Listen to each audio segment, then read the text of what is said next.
ये पहला ऐसा चुनाव है जिसमें कांग्रेस पार्टी और इंडिया गठबंधन संविधान की रक्षा कर रहे हैं और बीजेपी के लोग संविधान को बदलना चाहते हैं, खत्म करना चाहते हैं। ఈ ఎన్నికలు కాంగ్రెస్ పార్టీ మరి ఇండియా కూటమికి మరియు బీజేపీ మరియు ఎన్డీఏ కూటమికి మధ్య జరిగే ఎన్నిక। ఈ ఎన్నికలు ఒక సిద్ధాంతం కోసం పోరాటం జరిగే ఎన్నిక, ఒక ఆలోచన కోసం పోరాటం జరిగే ఎన్నిక అని మీకు తెలియజేస్తా ఉన్నాను। अगर देश में गरीब लोगों को कुछ मिला, पिछड़ों को, दलितों को, आदिवासियों को कुछ मिला, तो उसका कारण ये किताब हमारा संविधान है। ఈ దేశంలో మహిళలకు, బీదలకు, బడుగులకు, ఆదివాసీలకు, దళితులకు ఏదైనా లభించింది అంటే అది రాజ్యాంగం వల్ల లభించింది అని తెలియజేస్తా ఉన్నాము। अगर आपको सरकार में रोजगार मिलता है, अगर पब्लिक सेक्टर बना, अगर आपको आरक्षण मिला, तो सारा का सारा इस किताब के कारण मिला। इस किताब से पहले आपके लिए हिंदुस्तान में कोई अधिकार नहीं थे। మీకు భారతదేశంలో స్వాతంత్రం వచ్చిన తర్వాత గవర్నమెంట్ ఉద్యోగాలు దొరికినా, ఇంకా ఎటువంటి ఉపాధి దొరికినా అది మొత్తం ఈ రాజ్యాంగం వల్లే వచ్చింది అని తెలియజేస్తా ఉన్నాం। हिंदुस्तान में 50% पिछड़े वर्ग के लोग हैं, 15% दलित हैं, 8% आदिवासी हैं, 5% गरीब जनरल कास्ट के लोग हैं, 15% माइनॉरिटी के हैं। భారతదేశంలో 15% దళితులు ఉన్నారు, 8% మైనారిటీలు ఉన్నారు, 15% ఆదివాసీలు ఉన్నారు, 5% వెనుకబడినటువంటి తరగతులు ఉన్నారు। మొత్తం కలుపుకుంటే 50% మంది ఉన్నారు భారతదేశంలో అని చెప్తా ఉన్నాను। इन लोगों की रक्षा ये किताब करती है। వీళ్ళందరి యొక్క హక్కులను కాపాడేది భారత రాజ్యాంగం అని తెలియజేస్తా ఉన్నాము। और बीजेपी के लोग, नरेंद्र मोदी जी इस किताब को फाड़कर फेंकना चाहते हैं। ఈ బీజేపీ ప్రభుత్వం, బీజేపీ కూటమి భారతదేశానికి సంబంధించినటువంటి రాజ్యాంగం అనే పుస్తకాన్ని నలిపివేయాలని చూస్తా ఉంది। ये किताब अंबेडकर जी और गांधी जी ने दी। ఈ పుస్తకం అంబేద్కర్ గారు, నెహ్రూ గారు, గాంధీ గారు కష్టపడి బీద ప్రజల కోసం, వాళ్ళ హక్కుల కోసం రాసినటువంటి పుస్తకం అని తెలియజేస్తా ఉన్నాం। कहा जा सकता है कि अंबेडकर जी, गांधी जी के बिना ये नहीं बन सकती थी। అంబేద్కర్ గారు, నెహ్రూ గారు, గాంధీ గారు లేకుంటే రాజ్యాంగం అనే పుస్తకం రచించబడబోయేది అని తెలియజేస్తా ఉన్నాం।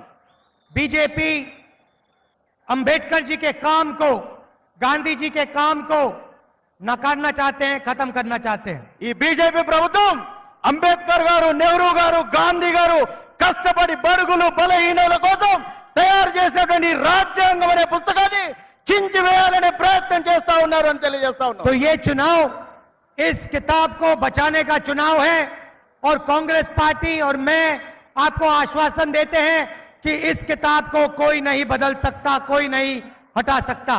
ఈ పుస్తకాన్ని బీజేపీ ప్రభుత్వం, వాళ్ళ కూటమి చించివేయాలనే ప్రయత్నం చేస్తున్నారు। నేను కాంగ్రెస్ పార్టీ మా మిత్రులమంతా కలిసి మీ హక్కులను కాపాడడం కోసం, ఈ పుస్తకాన్ని కాపాడడం కోసం మీకోసం పోరాటం చేస్తా ఉన్నానని తెలియజేస్తా ఉన్నాను। बीजेपी 2-3% लोगों की पार्टी है। బీజేపీ అనే పార్టీ 22 మంది కుటుంబాలను కాపాడడం కోసం ఏర్పడినటువంటి పార్టీ। जो भी नरेंद्र मोदी जी ने पिछले 10 साल में किया, 22 लोगों के लिए किया। నరేంద్ర మోడీ గారు ఈ 10 సంవత్సరాల్లో చేసింది ఏంటంటే 22 కుటుంబాలను కాపాడే పని మాత్రమే చేశారు అని తెలియజేస్తా ఉన్నాం। अदानी जैसे अरबपतियों का उन्होंने लाखों करोड़ रुपए कर्जा माफ किया। అదానీ, అంబానీల కోసం వాళ్ళ బ్యాంకు రుణాలను 16 లక్షల కోట్ల బ్యాంకు రుణాలను మాఫీ చేశారు నరేంద్ర మోడీ గారు అని తెలియజేస్తా ఉన్నారు। देश के सारे एयरपोर्ट, सारे पोर्ट्स, इंफ्रास्ट्रक्चर, डिफेंस इंडस्ट्री, सारी की सारी इन्होंने एक व्यक्ति को पकड़ा दी। భారతదేశంలో ఉన్నటువంటి విమానాశ్రయాలు, పోర్టులు, ఓడలు, విద్యా సంస్థలు, బ్యాంకులు అన్నిటినీ కూడా అమ్మి వేసి అదానీ, అంబానీలను కాపాడే ప్రయత్నం చేస్తా ఉన్నారని తెలియజేస్తా ఉన్నారు। और किसानों का, मजदूरों का ये कभी कर्जा नहीं माफ करते। కానీ 16 లక్షల కోట్లు 22 కుటుంబాల కోసం రుణమాఫీ చేసినటువంటి నరేంద్ర మోడీ గారి ప్రభుత్వం భారతదేశ రైతులకు మాత్రం రైతు రుణమాఫీ చేయదు అని తెలియజేస్తా ఉన్నాము. तेलंगाना की सरकार ने गरीब लोगों के लिए बहुत काम किया. తెలంగాణ ప్రభుత్వం బీదలు పేదల కోసం ఎన్నో పథకాలు తెచ్చింది అనే విషయాన్ని తెలియజేస్తా ఉన్నాం. 30,000 सरकारी नौकरियां तेलंगाना के युवाओं को दी. 30,000 ఉద్యోగాలు తెలంగాణ ప్రభుత్వం నిరుద్యోగులకు ఉద్యోగాలు కల్పించే విధంగా చేసింది అని తెలియజేస్తా ఉన్నాము. 10 लाख रुपए का हेल्थ इंश्योरेंस स्कीम आपको दिया. ఆరోగ్య భద్రత కోసం 10 లక్షల రూపాయలు ఉచితంగా తెలంగాణ ప్రభుత్వం కాంగ్రెస్ ప్రభుత్వం ఇచ్చిందని తెలియజేస్తా ఉన్నాము. गैस सिलेंडर 500 रुपए के किए. గ్యాస్ సిలిండర్ 500 రూపాయలకే ఇస్తా ఉన్నామని తెలియజేస్తా ఉన్నాము. महिलाओं के लिए फ्री बस ट्रैवल किया. మహిళల కోసం ఉచిత బస్సును తెలంగాణలో ఇచ్చామని తెలియజేస్తా ఉన్నాము. और 200 यूनिट फ्री बिजली के आपको दिए. 200 యూనిట్ల ఉచిత కరెంటు కూడా ఉచితంగా తెలంగాణ ప్రభుత్వం ఇచ్చిందనే విషయాన్ని తెలియజేస్తా ఉన్నాము. मैंने आपसे कहा कि हिंदुस्तान में 50% पिछड़े, 15% दलित, 8% आदिवासी, 15% माइनॉरिटी के लोग हैं. తెలంగాణలో 15% దళితులు, 15% మైనారిటీలు, 8% ఇతర వర్గాలు, ఈబీసీలు వెనుకబడ్డ వాళ్ళు మొత్తం కలుపుకొని 50% వరకు ఉన్నారనే విషయాన్ని తెలియజేస్తా ఉన్నాను. उनकी सच्ची आबादी और उनकी भागीदारी के लिए हमने तेलंगाना में कास्ट सर्वे, जाति जनगणना लागू किया है. ఏ కులంలో ఎంతమంది ఉన్నారు, మీ బలం ఏంటి, మీకు ఎన్ని డబ్బులు రావాలి, మీకు ఏం చేయాలి అనే దానికోసం జాతీయ కుల గణన అనేటువంటి పథకాన్ని తీసుకొచ్చి భారతదేశంలో తెలంగాణలో ఉన్నటువంటి ప్రతి జాతి యొక్క బలాన్ని తెలియజేసే పని కూడా తెలియజేస్తా ఉన్నామని తెలియజేస్తా ఉన్నాం. इससे तेलंगाना की जनता को पता लग जाएगा, दलितों को, आदिवासियों को, पिछड़ों को पता लग जाएगा तेलंगाना में उनकी कितनी भागीदारी है और कितनी आबादी है. దీంతోనే దళితులకు, బీదలకు, బడుగులకు, బీసీలకు, ఆదివాసీలకు మీ శక్తి ఎంత, ప్రభుత్వంలో మీ వాటా ఎంత అనేది కూడా తెలుసుకోవచ్చు అని తెలియజేస్తా ఉన్నాం. और यही काम दिल्ली की सरकार आने के एकदम बाद हम करने जा रहे हैं. ఇదే పని, ఇదే పథకం ఢిల్లీలో కాంగ్రెస్ పార్టీ రాగానే అక్కడ కూడా చేస్తామని తెలియజేస్తా ఉన్నాము. और हम पता लगाएंगे कि इस देश के धन में कितना धन दलितों के हाथ में है, कितना आदिवासियों के हाथ में है, कितना पिछड़े वर्ग के हाथ में है. ఈ దేశంలో ఎంతమంది ఆదివాసీలు ఉన్నారు, ఎంతమంది బీసీ బిడ్డలు ఉన్నారు, ఎంతమంది ఎస్సీ ఎస్టీలు ఉన్నారు, మైనారిటీలు ఉన్నారు అనే విషయం తెలిసిన తర్వాత మీ భాగస్వామ్యం ఈ ప్రభుత్వంలో ఎంతుంటే అంతకు తగ్గట్టు మీకు వాటా వచ్చే విధంగా ప్రయత్నం చేసేటువంటి కుల గణనను తీసుకువస్తామని తెలియజేస్తా ఉన్నాము. छोटा सा उदाहरण देता हूं. हिंदुस्तान में सबसे बड़े मुद्दे महंगाई, बेरोजगारी, मगर मीडिया कभी इन चीजों के बारे में नहीं बोलती.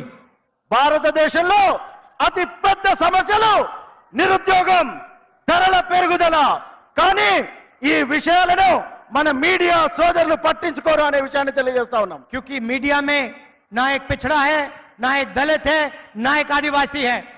ఎందుకంటే మీడియాలో ఒక్క దళితులు లేరు, ఆదివాసీలు లేరు, మైనారిటీలు లేరు, బీసీ బిడ్డలు లేరు అనే విషయాన్ని తెలియజేస్తా ఉన్నాము.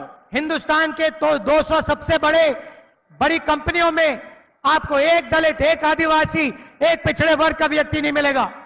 మీకు ఈ మీడియాకు సంబంధించినటువంటి పెద్ద పెద్ద కంపెనీల్లో ఒక్క బీసీ బిడ్డ గాని, దళిత బిడ్డ గాని, ఆదివాసీ బిడ్డ గాని పెద్ద పెద్ద ఉద్యోగాలలో ఉండరు కాబట్టి ఉండరు అని తెలియజేస్తా ఉన్నాము.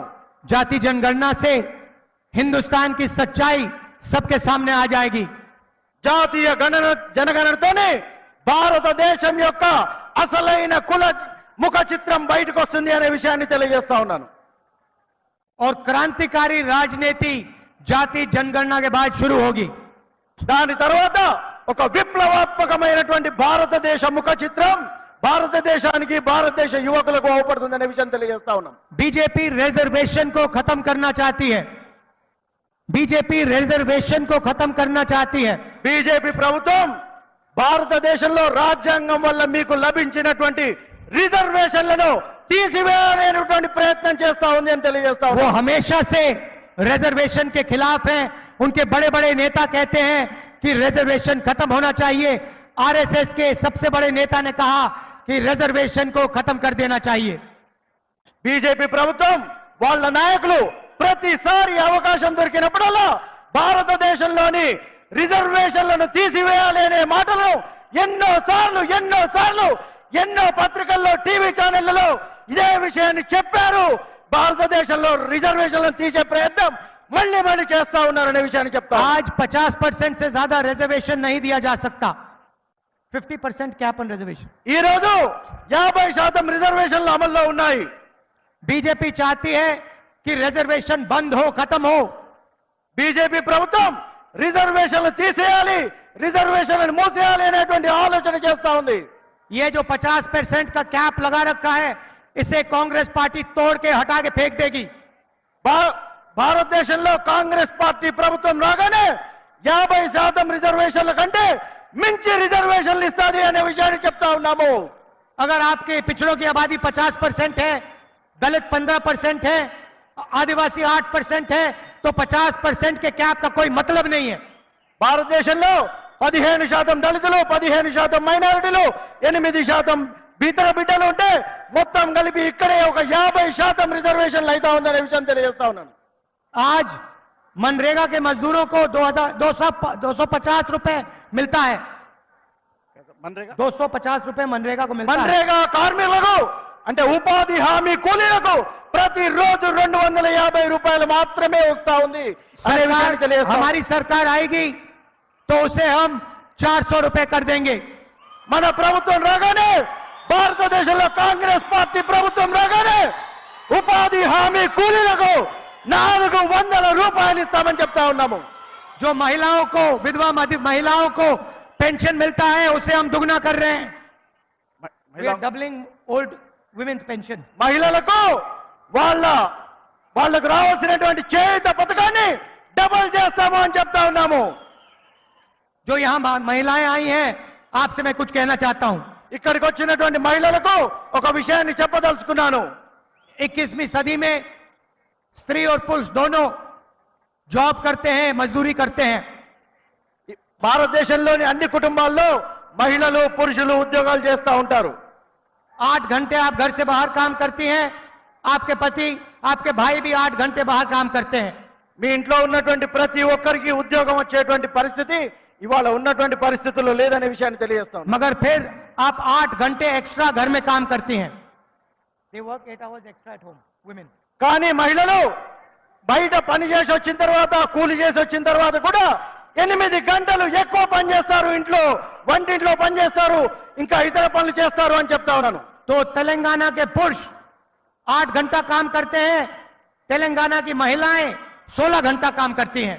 భారతదేశంలోని పురుషులు మగవాళ్ళు 8 గంటలు పనిచేస్తే మహిళలు బయట 8 గంటలు, ఇంట్లో 8 గంటలు, మొత్తం 16 గంటలు పనిచేస్తారని చెప్తా ఉన్నాను. शायद ये बात पुरुषों को अच्छा ना लगे, मगर ये हिंदुस्तान की सच्चाई है। ఇది ఎవరు ఒప్పుకున్నా ఒప్పుకోకపోయినా ఇది మాత్రం నిజమనే విషయాన్ని తెలియజేస్తా ఉన్నాను. और इस एक्स्ट्रा 8 घंटे के लिए महिलाओं को कुछ पैसा नहीं मिलता है। కానీ ఈ 8 గంటలు పనిచేసిన ఎక్కువ పనితనానికి మాత్రం ఎక్కటువంటి చెల్లింపు ఉండదు అనే విషయాన్ని చెప్తా ఉన్నాను. इसीलिए हमारी सरकार एक ऐतिहासिक क्रांतिकारी काम करने जा रही है। కాబట్టి భారతదేశంలో కాంగ్రెస్ పార్టీ రాగానే ఒక అపూర్వమైన అద్భుతమైన ప్రణాళికను, పథకాన్ని మీ అందరికీ తీసుకొస్తాను అని చెప్తా ఉన్నాను. दुनिया में किसी भी सरकार ने ये काम करने का सोचा भी नहीं है। బీజేపీ ప్రభుత్వం ఇటువంటి పని చేసి ऐसे दुनिया में किसी सरकार ने ये काम नहीं सोचा है। భారతదేశంలోనే కాదు ప్రపంచంలోనైనా ఇటువంటి పథకాన్ని ఏ ప్రభుత్వం కూడా ఇంతవరకు తేవాలి అనేటువంటి ఆలోచనను చేయలేదు. हम हर गरीब परिवार की लिस्ट बनाएंगे। మేము భారతదేశంలో ప్రభుత్వంలోకి రాగానే భారతదేశంలో ఉన్నటువంటి ప్రతి పేద కుటుంబాన్ని ఒక లిస్ట్ తయారు చేస్తాము అని చెప్తా ఉన్నాము. हिंदुस्तान के सारे गरीब लोगों की लिस्ट बनेगी। భారతదేశంలో ఉన్నటువంటి ప్రతి కుటుంబం, పేద కుటుంబాన్ని గుర్తించి ఒక లిస్ట్ తయారు చేస్తాము అని చెప్తా ఉన్నాము. हर गरीब परिवार में से एक महिला का नाम चुना जाएगा। ప్రతి పేద కుటుంబంలో నుంచి ఒక మహిళను గుర్తిస్తాము అని తెలియజేస్తా ఉన్నాము. और उस महिला के बैंक अकाउंट में साल का 1 लाख रुपया हमारी सरकार डाल देगी. భారతదేశంలో కాంగ్రెస్ పార్టీ ప్రభుత్వంలోకి రాగానే ప్రతి బీద కుటుంబం నుంచి ఒక అక్కకు ఒక మహిళకు ₹1,00,000 ప్రతి సంవత్సరం డిపాజిట్ చేస్తాము వాళ్ళ బ్యాంక్ అకౌంట్ లో చెప్తా ఉన్నాము. 8,500 रुपए हर महीने खटाखट साल के 1 लाख रुपए. ప్రతి సంవత్సరం ప్రతి నెల ₹8,500 టకాటక్ అని మీ బ్యాంక్ అకౌంట్లలో డిపాజిట్ అవుతుంది అని తెలియజేస్తా ఉన్నాము. अगर मोदी 22 अरबपति बना सकता है तो हम करोड़ों लाखपति बना सकते हैं. మోడీ గారు 22 మందిని 22 కుటుంబాలను బాగా ధనవంతులను చేస్తే నేను భారతదేశంలో ఉన్నటువంటి ప్రతి కుటుంబాన్ని ధనవంతులను చేసే పని చేస్తాను అని చెప్తా ఉన్నాను. नरेंद्र मोदी जी ने हिंदुस्तान के युवाओं को बेरोजगार बनाया. నరేంద్ర మోడీ గారు భారతదేశంలో ఉన్నటువంటి చదువుకున్నటువంటి విద్యార్థులను నిరుద్యోగంలో ఉంచారు, నిరుద్యోగులుగా మిగిల్చారు అని చెప్తా मैं ఉన్నాను. 4,000 किलोमीटर कन्याकुमारी से कश्मीर चला, रास्ते पे लाखों बेरोजगार युवा मिले, कहते हैं नरेंद्र मोदी ने हमें बर्बाद कर दिया. నేను కశ్మీర్ నుంచి కన్యాకుమారి వరకు భారత్ జోడో యాత్ర 4,000 కిలోమీటర్లు నడిచినప్పుడు ఎంతో మంది యువకులు తమ బాధలు చెప్పారు. మేము పీజీలు చదువుకొని పిహెచ్డీలు చదువుకొని ఉద్యోగం లేక నిరుద్యోగులుగా మిగిలిపోయామనే విషయాన్ని చెప్పారు. उन सब युवाओं से मैं कहना चाहता हूं, हम आपके लिए एक नया स्कीम, पहली नौकरी पक्की वाला स्कीम ला रहे हैं. అటువంటి నిరుద్యోగులకు నేను ఇక్కడి నుంచి చెప్తా ఉన్నాను, మొదటి ఉద్యోగం పక్కా అనే విషయాన్ని తెలియజేస్తా ఉన్నాను. अमीर लोग के बेटे अप्रेंटिसशिप करते हैं. जॉब मार्केट में जाने से पहले 6-7 महीने की उनको टेम्पररी नौकरी मिलती है. వారు పీజీ గాని డిగ్రీ గాని పూర్తి చేసిన తర్వాత మొట్టమొదటి ఉద్యోగంలో అన్ని ప్రభుత్వ ఉద్యోగాల్లో ఎక్కడైనా సరే యూనివర్సిటీలో కానీ ఆసుపత్రుల్లో కానీ వారికి మొదటి ఉద్యోగం పక్కాగా ఉంటుందనే విషయం తెలియజేస్తా ఉన్నాను. ये मौका हिंदुस्तान के बेरोजगार ग्रेजुएट्स को, डिप्लोमा होल्डर्स को नहीं मिलता. ఈ ఉద్యోగం నిరుద్యోగులు, డిప్లొమా హోల్డర్లు, పీజీలు చదివినటువంటి వాళ్లకు మొట్టమొదటిగా పక్కా ఉద్యోగం వస్తుందనే విషయం తెలియజేస్తా ఉన్నాను. इसीलिए हमारी सरकार हिंदुस्तान के सारे बेरोजगार ग्रेजुएट्स को पहली नौकरी का अधिकार देने जा रही है. కాబట్టి కాంగ్రెస్ పార్టీ ప్రభుత్వంలోకి రాగానే విద్యార్థులకు, నిరుద్యోగులకు మొదటి ఉద్యోగం పక్కా అనేటువంటి పథకాన్ని పూర్తి స్థాయిలో అమలు చేస్తుంది అనే విషయాన్ని చెప్తా ఉన్నాము. करोड़ों युवाओं को इस स्कीम का फायदा होगा. చాలా మంది, కోట్ల మంది యువకులకు, నిరుద్యోగులకు ఈ పథకం ద్వారా లబ్ధి చేకూరుతుంది అనే విషయాన్ని చెప్తా ఉన్నాము. प्राइवेट सेक्टर में, पब्लिक सेक्टर में, सरकारी अस्पतालों में, सरकारी ऑफिसेज में, सरकारी कॉलेज यूनिवर्सिटी में नौकरियां मिलेंगी. మొట్టమొదటి ఉద్యోగం ప్రభుత్వ కంపెనీలు, ప్రైవేట్ కంపెనీలు, విశ్వవిద్యాలయాలు, ఆసుపత్రులు, ఇతర ప్రైవేట్ సంస్థల్లో మొట్టమొదటి ఉద్యోగం గ్రాడ్యుయేట్లకు, పీజీలకు, డిప్లొమా చదివిన వాళ్లకు తప్పనిసరిగా వస్తుంది అనే విషయాన్ని తెలియజేస్తా ఉన్నాం. 1 साल की नौकरी होगी और साल के 1 लाख रुपए हर ग्रेजुएट के बैंक अकाउंट में डाले जाएंगे. మొట్టమొదటి ఉద్యోగం ఒక సంవత్సరం ఇన్ని ప్రభుత్వ సంస్థల్లో, ప్రైవేట్ సంస్థల్లో ఉంటుంది. జీతం కింద ₹1,00,000 మీ బ్యాంక్ అకౌంట్ లో డిపాజిట్ అవుతామని తెలియజేస్తా ఉన్నాము. 8,500 रुपए महीने के, 1 लाख रुपए साल के, ₹8,500 ప్రతి నెలకు, సంవత్సరానికి ₹1,00,000 మీ బ్యాంక్ అకౌంట్ లో వస్తాయని చెప్తా ఉన్నాను. और हिंदुस्तान को दुनिया की सबसे बेहतरीन ट्रेंड वर्कफोर्स मिलेगी.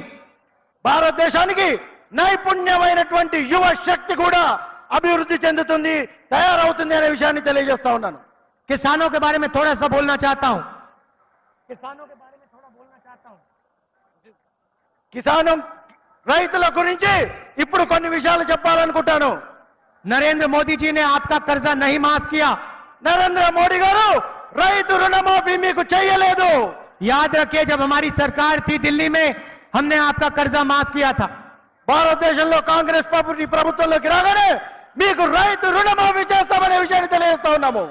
सरकार आने के एकदम बाद हम हिंदुस्तान के किसानों का कर्जा माफ करने जा रहे हैं. భారతదేశంలో కాంగ్రెస్ పార్టీ ప్రభుత్వంలోకి రాగానే మొట్టమొదటి చర్యగా రైతులందరికీ రైతు రుణమాఫీ జరుగుతుంది అనే విషయాన్ని చెప్తా ఉన్నాము. और पहली बार हिंदुस्तान के किसानों को कानूनी मिनिमम सपोर्ट प्राइस मिलने जा रही है. భారతదేశంలో కాంగ్రెస్ పార్టీ ప్రభుత్వం రాగానే కనీస మద్దతు ధర ప్రకటించబోతుంది రైతుల కోసం అనే విషయాన్ని చెప్తా ఉన్నాము. और इससे हिंदुस्तान के सारे किसानों को जबरदस्त फायदा होने वाला है. దీంతోనే భారతదేశంలో ఉన్నటువంటి అందరి రైతులకు చాలా మంచి జరగబోతుంది అనే విషయాన్ని చెప్తా ఉన్నాము. भाइयों और बहनों, कन्याकुमारी से कश्मीर में 4000 किलोमीटर चला. कन्याकुमारी से कश्मीर तक 4000 किलोमीटर चला. భారతదేశంలో కశ్మీర్ నుంచి కన్యాకుమారి వరకు 4000 కిలోమీటర్ల పాదయాత్ర చేశాను నేను అని చెప్తా ఉన్నారు.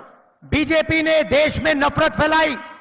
బీజేపీ భారతదేశంలో ఎటువంటి అవినీతి చేసింది? जहां जहां भी वो जाते हैं एक भाई को दूसरे भाई से लड़ाते हैं. భారతదేశంలో ఉన్నటువంటి బిడ్డల మధ్య చిచ్చు పెట్టి విద్వేషాలు రేపి ఒకరికి గొడవలు పెట్టి కొట్లాటలు చేస్తుంది బీజేపీ పార్టీ అని చెప్తాం. हमने नफरत के बाजार में मोहब्बत की दुकान खोलने का काम किया. మేము విద్వేషాల బజార్లో ప్రేమ దుకాణాన్ని ఓపెన్ చేసేటువంటి తెరిచేటువంటి కార్యక్రమాన్ని పెట్టుకున్నాము అని చెప్తా ఉన్నాము. हिंदुस्तान को जोड़ने का काम किया. భారతదేశాన్ని ఏకం చేసేటువంటి పని చేస్తా ఉన్నామని చెప్తా ఉన్నాము. नफरत से किसी का फायदा नहीं होता, मोहब्बत से देश आगे बढ़ता है. విద్వేషంతో సాధించే లేదు కానీ ప్రేమతోనే ఐక్యంగా భారతదేశం ఒక కుటుంబంగా ఉండాలని చెప్తా ఉన్నాము. मैं आपसे कहना चाहता हूं कि आप गरीबों की सरकार चुनिए, किसानों की सरकार चुनिए, पिछड़ों, दलितों, आदिवासियों की सरकार चुनिए.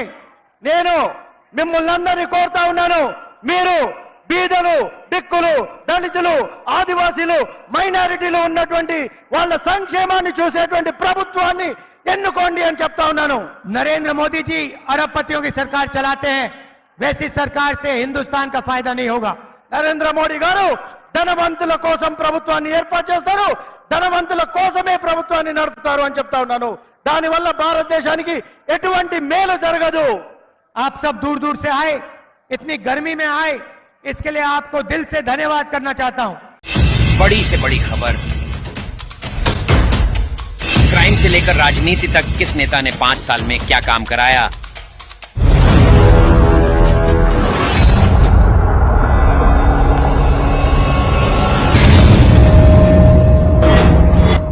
मिलेगी सबसे पहले हर खबर चेंजिंग फ्यूचर न्यूज पर, जो बदलेगा आपका